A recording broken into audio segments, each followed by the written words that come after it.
এই যে বাড়িটা ভাঙা চলছে কাজীপাড়াতে, কেশবপুরের কাজীপাড়াতে আসিফ কাজীর যে বাড়িটা, আপনি কেস করেছিলেন তো? আমি আর পারভেজ দুজনে মিলে আমরা জয়েন্ট ভাবে পিআইএল মামলা করেছিলাম, জনস্বার্থের মামলা।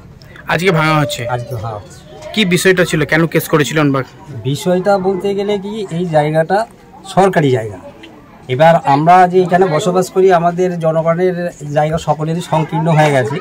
কোনো অনুষ্ঠান হলে বা কেউ বাড়ি ঘর তৈরি করলে তার যে মাল মেটেরিয়ালস রাখার আমাদের জায়গা খুবই অভাব। সেইটা আমরা চিন্তা ভাবনা করে, পারভেজ এবং আমি চিন্তা ভাবনা করে যে এটা সরকারি জায়গাটা উদ্ধার হওয়ার প্রয়োজন আছে বলে আমরা দুজনে মিলে 24 সালের এপ্রিল মাসের 10 তারিখে মামলাটা ফাইল করি ডবল বেঞ্চে, চিফ জাস্টিসের আন্ডারে। ওখানে করার পর ওই মামলাটা রায় হয়। ওই মামলাতে এসডিও সাহেবকে রায় দেওয়া হয় যে আপনি 12 সপ্তাহের মধ্যে এইটা ভেঙে ব্যবস্থা করে নেন। তো সেই রায় অনুযায়ী এসডিও সাহেব মাপজোপ করিয়েছিলেন, করার পরে কিন্তু 12 সপ্তাহ পার হয়ে গেলে এসডিও সাহেব কিছু করেননি, যার ফলে আমরা গিয়ে এসডিও সাহেবের বিরুদ্ধে কন্টেম্প করি। কন্টেম্প করার পর ওরা তার মাঝখানে রিভিউ করে ডবল বেঞ্চে। রিভিউ করার পরে জজ ওইটাকে আবার পুনরায় ওই অর্ডারটাকে বহাল রেখে দেয়। বহাল রাখার পরে ওরা পুনরায় গিয়ে সিঙ্গেল বেঞ্চে অমৃতা সিনহা ম্যাডামের আন্ডারে একটা মামলা করে।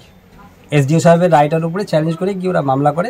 সেই মামলাতেও ওরা হেরেছে সিঙ্গেল বেঞ্চ। ফের আবার পুনরায় বলে যে 14 দিনের মধ্যে এটাকে ভেঙে নেওয়া হোক, কিন্তু সেই 14 দিন পার হয়ে যাওয়ার পরেও প্রধান সাহেবের উপরে অর্ডারটা হয়েছিল, প্রধান সাহেব তখনও পর্যন্ত কিছু করেননি। তারপরে আমরা আবার গিয়ে ফার্দার প্রধানের এগেনস্টে কন্টেম্প করি। কন্টেম্প করার পরে প্রধান গিয়ে জজকে, মানে আমাদের ম্যাডামকে ওখানে বলেন যে আমি ফোর্স পাইনি বলে ভাঙতে পারিনি। তখন অমৃতা সিনহা ম্যাডাম কি করেন যে আইসি সাহেবকে ইনস্ট্রাকশন দেন এবং পঞ্চায়েতকে বলে দেয় যে আপনি যেদিন ডেট করবেন আইসি সাহেব তার ফোর্স দিয়ে আপনাকে ওইটা ভাঙতে সাহায্য করে। তার মাঝখানে ওরা কি করেছে, এই রায়টাকে চ্যালেঞ্জ করে গিয়ে ওরা আবার সুপ্রিম কোর্টে মামলাটা করে। সুপ্রিম কোর্টে 21/8 আবার অর্ডার হয় হাইকোর্টে। হাইকোর্টের সিঙ্গেল বেঞ্চের যে অর্ডারটা 14 দিনের মধ্যে ভেঙে নিতে হবে, সেই অর্ডারটাই পুনর্বহাল থাকে। সেই অর্ডারের ভিত্তিতে আজকে ভাঙার কাজ চলছে এবং সেটা সম্পন্ন করা। আর এখানে ব্যক্তিগত হিংসার তো কোনো ম্যাটার নেই। আমি একজন জনগণ, আমি পাবলিক। ব্যাপারটা হচ্ছে এখানে তো ব্যক্তি হিংসার কোনো ম্যাটার নেই, এখানে তো সম্পূর্ণটাই হচ্ছে কোর্টের নির্দেশে। আমি যদি মিথ্যা কাউরে করতাম তাহলে ওরাও তো তার জবাব দিয়েছেন, তাহলে সেইখানে তারা তো রায় করে আনতে পারতেন। আমি যে মিথ্যে নয় সেটা কোর্ট প্রমাণ করে দিয়েছে। কোর্টে সেই রায় আমার কাগজপত্র দেখে আমি যে সঠিক জায়গায় আছি সেটা প্রমাণ হয়ে গিয়ে অর্ডার করে দিয়েছে। পরবর্তীতে এই যে সামনে আপনি যে কেস করলেন এখন আপনারই জয় হলো হিসাবে? হ্যাঁ, হিসাবে নিয়ে আমার জয়। আমার বিশ্বাস ছিল হাইকোর্ট এবং সুপ্রিম কোর্টের উপরে। অবৈধ নির্মাণ উচ্ছেদ হলো, এটা অবৈধ নির্মাণ ছিল। এখন যেমন বর্তমানে ওরা এই যে সামনে যে একটা রাস্তা দেখতে পাচ্ছেন, ওইটা পঞ্চায়েতের রেকর্ডেড ঢালাই রাস্তা। ওই রাস্তাটাকে ওরা ভাঙচুর করেছে এবং সেইটাকে ওরা জোর করে ইট পাথর দিয়ে ওটাকে আটকে দিয়েছে, ওরা সরিয়ে দিয়েছে। এটা বললো, ওইটা আমি ঊর্ধ্বতন প্রশাসন কর্তৃপক্ষের কাছে আমি বলবো যাতে করে পঞ্চায়েতের রেকর্ডেড রাস্তাটা খুলে দেওয়া হয়, জনগণ যাতে ওইটা দিয়ে চলাফেরা করতে পারে। রাস্তা খুলে দিয়েছে, যাতে ওইখানটা দিয়ে রেখেছে ওইটা যাতে খুলে দেয়, আমি সেটা আবেদন করব। এবং ওরা যেটা একটা মিথ্যা অপপ্রচার করছে যে ওরা নাকি ওই যে জায়গাটা ভাঙা হচ্ছে ওই জায়গাটার পরিবর্তে সামনে ঢালাই করা রাস্তাটার জায়গা দিয়েছে, ওটা সম্পূর্ণ আমরা প্রধান ভাঙছে। আমরা রাস্তা নিয়ে নেবো, আমরা পঞ্চায়েতের জায়গা নিতে চাই না। আমরা আমাদের ব্যক্তিগত জায়গা আমরা দেবো না। এই রাস্তাটা আপনাদের, আমাদের ব্যক্তিগত ভিটে, এটা ভিটে বলেই রেকর্ড আছে। এটা কোনো রাস্তা বলে উল্লেখ নেই, জমি বলে উল্লেখ নেই, এটা আমাদের ভিটে বলেই উল্লেখ আছে। আর এই ভিটে আমরা ভিটের ওপর দিয়ে রাস্তা দেবো না। এই সরকারি যে বাড়িটা ভেঙে দেওয়ার জন্য আপনাদের পার্সোনালটা আপনারা ঘিরে দিচ্ছেন? হ্যাঁ, কারণ ওইটা ভেঙে দিচ্ছে, তারপর তুমি তাকে বেঁধে নিয়ে কি করবে? আপনার নামে অভিযোগ করছে যে আসিফ কাজীর ফ্যামিলির লোক যে প্রধান না ভাঙার জন্য 2 লক্ষ টাকা আমাদের কাছে নিয়েছিল, তারপরেও আমাদের ভেঙে দিয়েছে। কি বলবেন আপনি? আপনার বিরুদ্ধে অভিযোগ। এটা সম্পূর্ণ মিথ্যে কথা। অনেকে অনেক কিছু বলবে, কিন্তু এগুলো সব একদম মিথ্যে কথা। এই অপপ্রচারগুলো এমনি ছড়াচ্ছে, অনেকে অনেক কিছু বলবে। আপনি তো আপসেও বসছিলেন। আপনাকে আগেই বলেছিলাম যে আপোষে বসেছিলাম, কিন্তু সে সমস্যা মিটেনি। টাকা নিয়েছিলেন? না, ওটা সম্পূর্ণ মিথ্যে কথা। আপনার বিরুদ্ধে মিথ্যা অভিযোগ করছে? প্রমাণ দিই। আপনার বিরুদ্ধে মিথ্যা অভিযোগ করছে আপনি বলছেন? হ্যাঁ, মিথ্যে অভিযোগ করছে। আপনার নাম?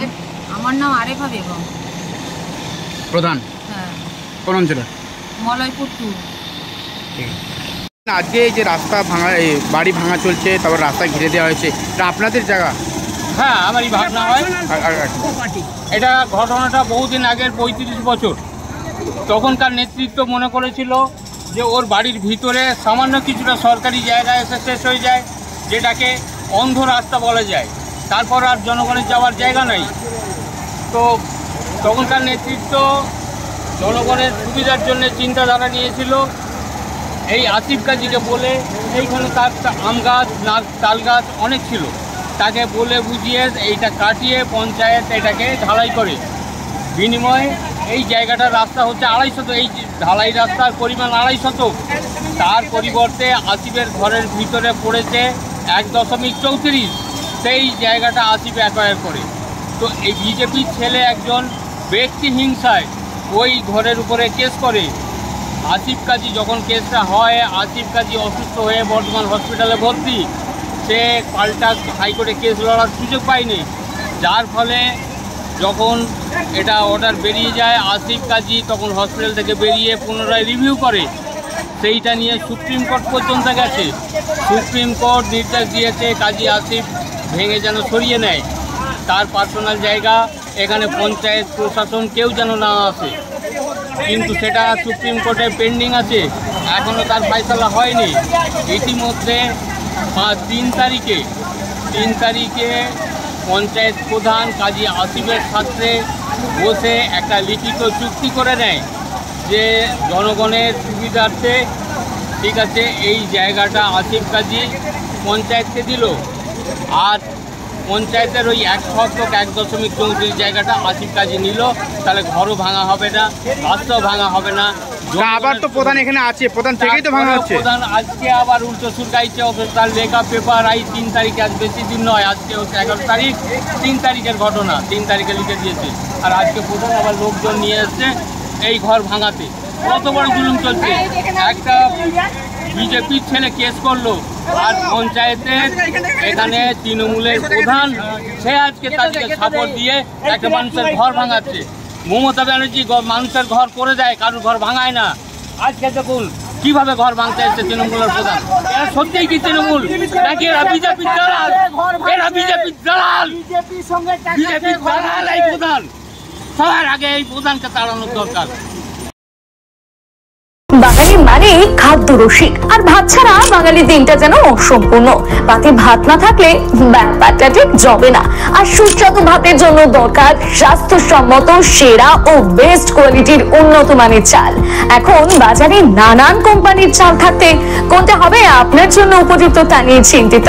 তাহলে আজই বাড়িতে নিয়ে আসুন আধুনিক প্রযুক্তিতে তৈরি সেরা গুণমানের গুড্ডু ব্র্যান্ডের সৌভিক গোল্ড গ্রাম বাংলার চাল, যার প্রোডাক্ট দীর্ঘদিন যাবৎ বাজারে সুনামের সহিত রাজ করে ক্রেতাদের মন জয় করেছে। এর গুণগত মান নিয়ে আপনি থাকুন একদম নিশ্চিন্ত। স্বাদে গন্ধে অতুলনীয়, মন মাতানো চাল মানেই গুড্ডুর সৌভিক গোল্ড চাল, যার অন্যত নয় যেন পরমান্ন। এই চালের ভাত আপনি একবার না খেলে বুঝতেই পারবেন না এর স্বাদ ও গুণমান সম্পর্কে। তাহলে এখনই আর দেরি না করে নিকটবর্তী রাইস শপে যোগাযোগ করুন আর আপনার নিত্যদিনের খাদ্য তালিকায় রাখুন গুড্ডু ব্র্যান্ডের সৌভিক গোল্ড চাল। আমাদের বিভিন্ন শাখার মধ্যে মেইন 2টি শাখা হলো চক্রপুর কালী মন্দিরের বিপরীতে কারামার চাউল ভান্ডারে এবং রাজ গ্যাস গোডাউনের বিপরীতে। আমাদের প্রোডাক্ট দোকানে দোকানে গ্যারান্টি সহকারে পাইকারি করে থাকি। বিশেষ দ্রষ্টব্য, আমাদের গুড্ডু ব্র্যান্ড সৌভিক গোল্ডের স্পেশাল মিনিকেট, বাঁশকাঠি, হাস্কিং, মিনিকেট, স্বর্ণ মাসুরি ও মুড়ির চাল পাওয়া যায়। যোগাযোগ করুন নিচে দেওয়া এই নাম্বারে।